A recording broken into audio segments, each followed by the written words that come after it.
Funny video তৈরি করলাম, কিন্তু কালকের যে বিমান দুর্ঘটনায় বাংলাদেশের মানুষ স্তব্ধ হয়ে গেছে।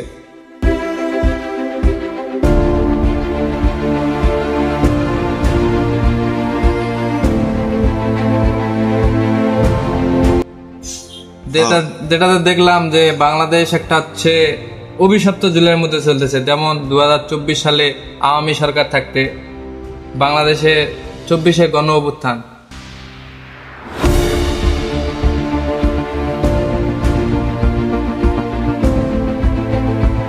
যেটাকে আর কি কোটা সংস্কার আন্দোলন বলা হয়, সেই আন্দোলনে প্রায় 2000+ মানুষ মারা গেছে, অনেক মায়ের বুক খালি হয়ে গেছে, চিরতরে বিদায় নিয়ে নিছে।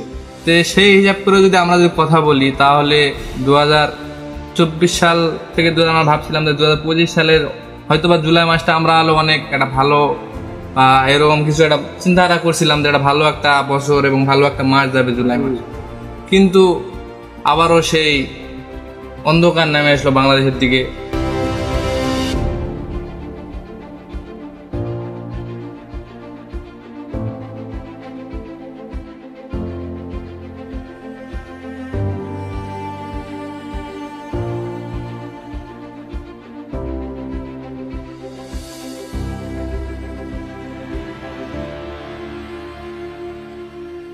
এবং কালকের যে বিমান দুর্ঘটনা, মাইলস্টোন স্কুল অ্যান্ড কলেজে যে বাচ্চাগুলো মারা গেছে, প্রায় মনে হয় 19 জন বাচ্চা, তার বেশিরভাগই সবগুলো তো বাচ্চা 1 এবং 2 এ লেখাপড়া করে, বাচ্চাগুলো মারা গেছে। আবার ফের 250+ প্রায় হাসপাতালে ভর্তি আছে, প্রচুর রক্ত লাগবে।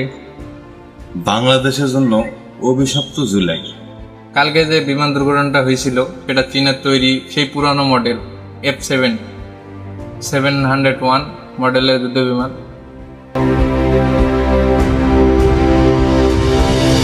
যে বিমানটা অনেক পুরনো মডেলের, সেটা হলো চীন থেকেও মনে হয় বলা হয়েছে যে এই যুদ্ধ বিমানটা নিয়ে করার জন্য, কিন্তু বাংলাদেশের যে হচ্ছে বিমান খাতে যে এত বাংলাদেশ একটা হচ্ছে কি বলবো, আর বলার মতো ভাষাই নাই এই জায়গা, কথা বলার মতো কোনো সিস্টেম নাই এই জায়গা।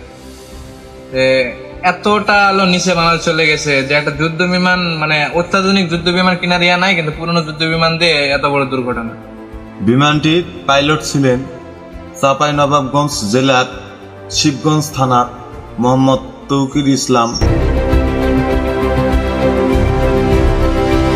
সে অনেক চেষ্টার পরও বিমানটি দুর্ঘটনার হাত থেকে বাঁচাতে পারল না, তার জীবন দিয়ে তার বাচ্চাদের বাঁচাতে পারলো না। চেষ্টা করেছিল অনেক, তারপরও শেষ রক্ষা করতে পারেনি। যাই হোক, ভাইয়ের জন্য আমরা দোয়া করি যেন আল্লাহ তাকে জান্নাত নসিব করে, এবং আহতদের জন্য দোয়া করি যেন তারা দ্রুত সুস্থতা কামনা করি।